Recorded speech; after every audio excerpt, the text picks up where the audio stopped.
6 Meter Fahrzeuglänge, 2 Doppelbetten für insgesamt 4 Personen. Das Ganze super schick ausgestattet und toll für die ganze Familie. Das ist der Pössl Two-Win Plus mit Aufstelldach.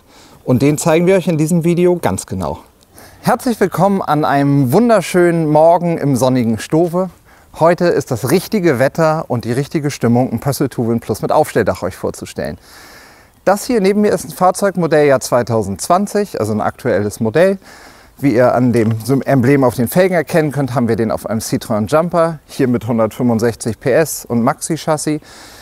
Und haben den in der Außenfarbe Weiß, auch unschwer zu erkennen. Weiß haben wir bei diesem Fahrzeug übrigens gewählt, weil das Dach serienmäßig in der Farbe Weiß kommt.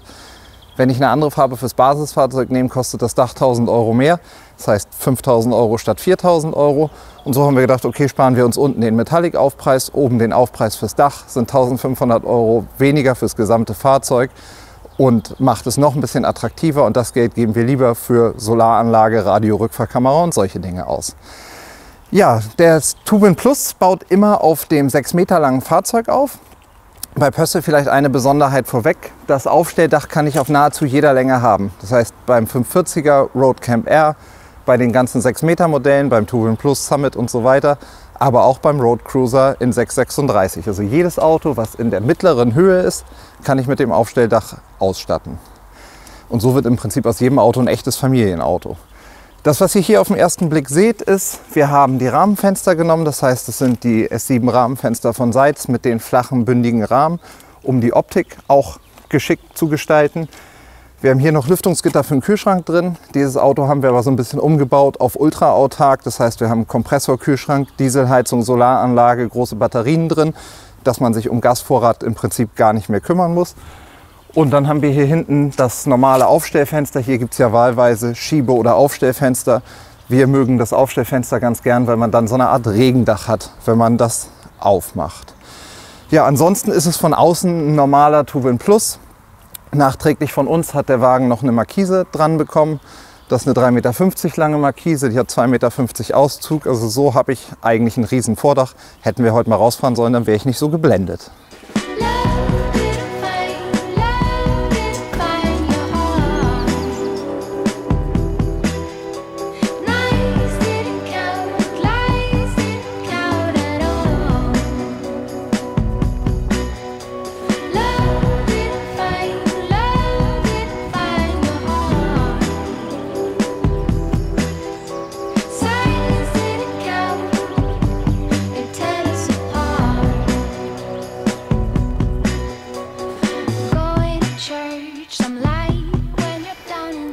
Als allererstes bei dem Fahrzeug, weil es wahrscheinlich das Spannendste an dem Video ist, schauen wir uns mal mit euch gemeinsam das Aufstelldach an.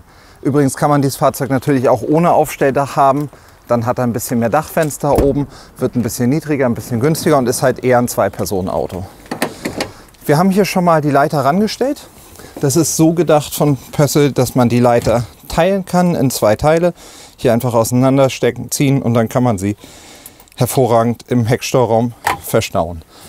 Ich gehe mal nach oben und dann folgt ihr mir einfach gleich hinterher.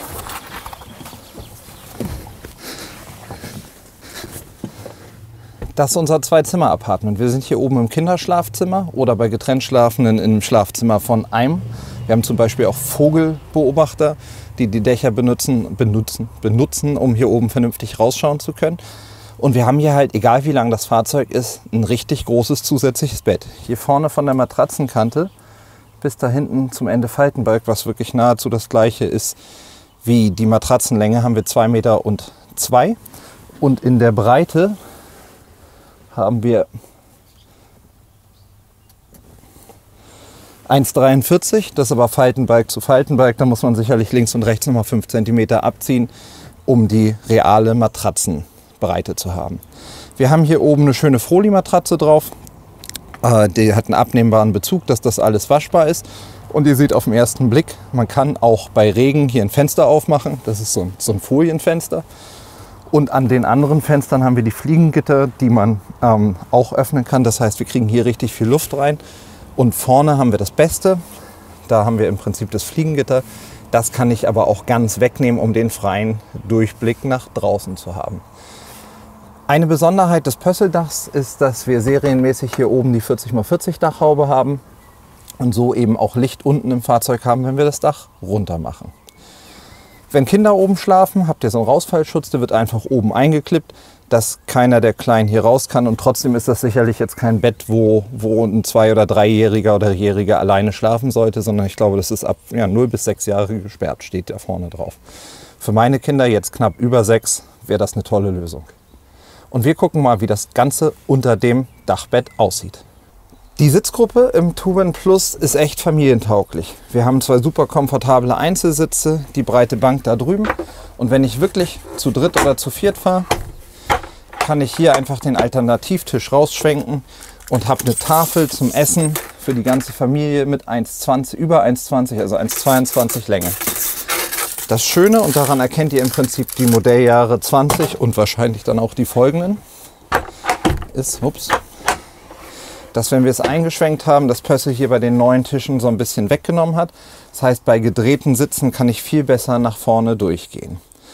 Ja, ich denke, so kann man wirklich komfortabel als Familie hier sitzen. Das, was ihr hier seht, ist das Innendekor Elegance. Elegance heißt, wir haben dieses graue, das heißt bei Pössl Dakota Eiche, aber es ist ja eh ein Dekor, abgesetzt mit den glänzend weißen Schränken hier oben mit den Chromgriffen letztendlich. Die Sitzgruppe ist im Prinzip bei 6 Meter Autos immer relativ ähnlich bei Pössl. Und alle Fahrzeuge, wie gesagt, könnt ihr mit Aufstelldächern bestücken. Aber ich glaube, man sollte als Familie, ist 540 dann schon relativ eng, weil das wahrscheinlich das Minimum ist, was man an Sitzgruppe braucht. Praktisch habt ihr überall diese Lichtleisten von Dometic. Da hängt jetzt ein LED-Spot drin, den kann ich einhängen, wo immer ich will. Und dafür gibt es zum Beispiel auch passende USB-Steckdosen, dass wenn hier 2 Junioren oder Juniorinnen sitzen, dass ihr iPads und was auch immer während der Fahrt vernünftig mit Saft bestücken könnt. Zusätzlich haben wir hier noch das Elektropaket 1 für den Aufbau genommen. Dann kommen hier die Doppel-USB-Steckdose und eine 230 Volt Steckdose. Und im Heckbett haben wir das gleiche auch noch mal mit dabei. Zusätzlich zu den Seriensteckdosen 230 Volt hier einmal unterm Tisch und 230 Volt in der Sitzgruppe.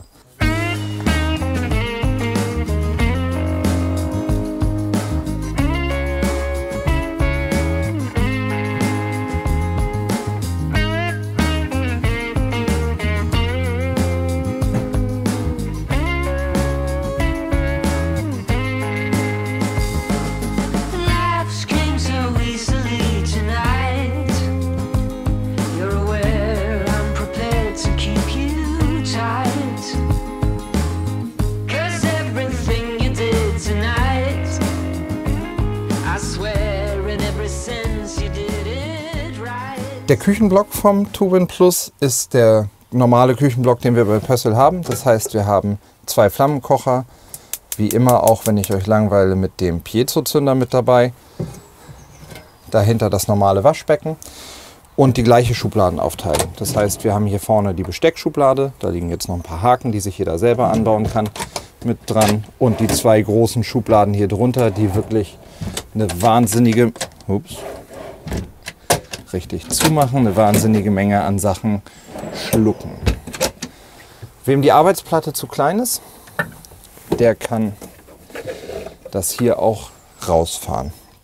Beim Tuban Plus ist es dann so, dass wir die normale Nasszelle haben. Dadurch, dass wir die normale Nasszelle haben, wandert der Kühlschrank hier nach unten. Wer lieber einen Kühlschrank auf Augenhöhe hätte, kann sich einen Tuban R Plus mal genauer anschauen. Da haben wir nämlich hier das Raumbad.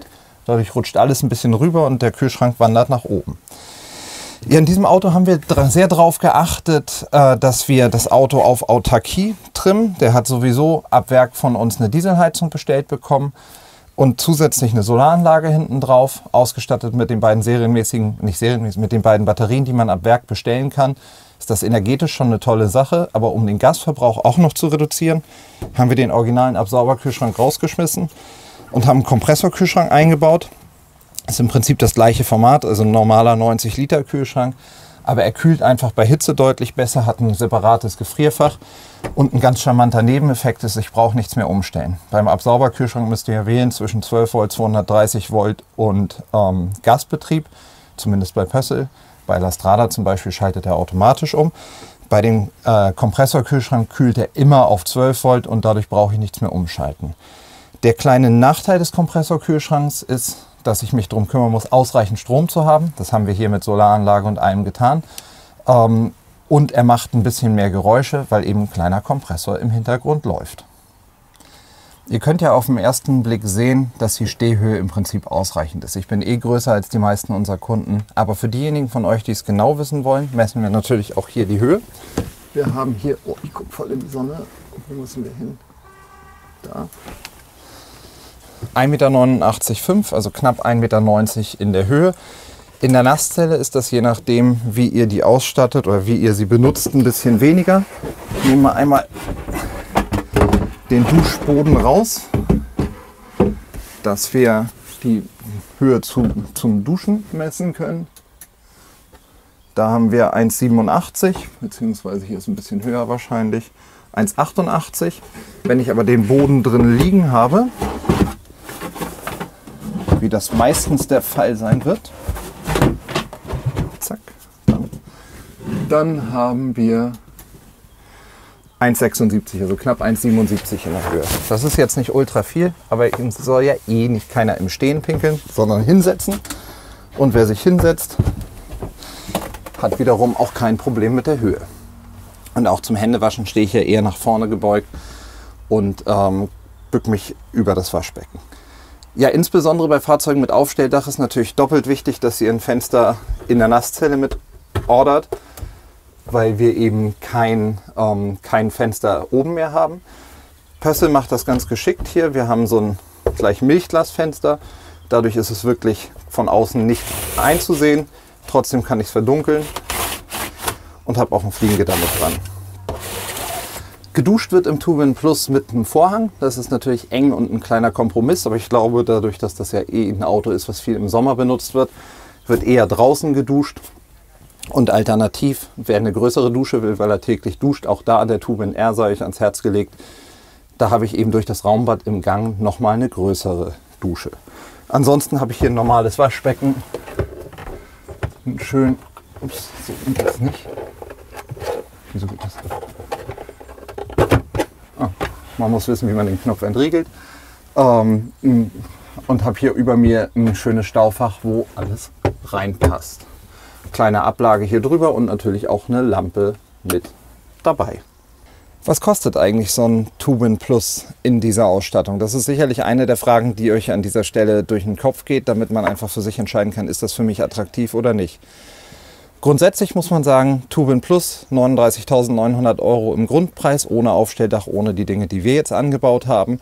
Dann habt ihr aber schon 140 PS Klimaanlage, Alufelgen, Lederlenkrad, Traction Plus und einen Sack voll anderer Sachen. Toilettenraumfenster und sowas ist beim Two-Win Plus auch alles Serie.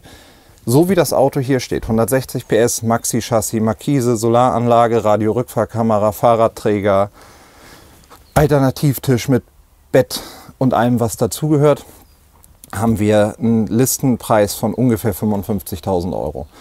Da ist eben das Dachbett oder das Aufstelldach mit 4.000 € dabei, Solaranlage ungefähr 1.000 €, Fahrradträger 500 €, Markise 1.000 € und so kommt halt das ein oder andere zusammen. Das heißt, Anfang Mitte 50.000 € seid ihr für einen toll ausgestatteten Familiencamper mit Aufstelldach bei Pössl realistisch mit dabei.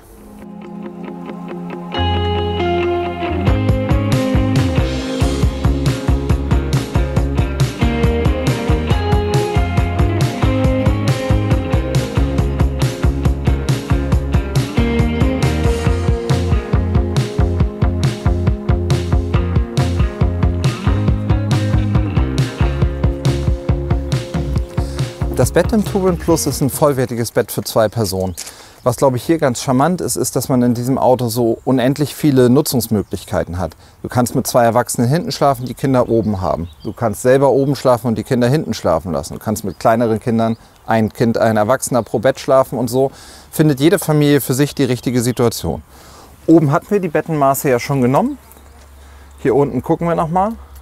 Was haben wir hier? 1,40 im Fußbereich.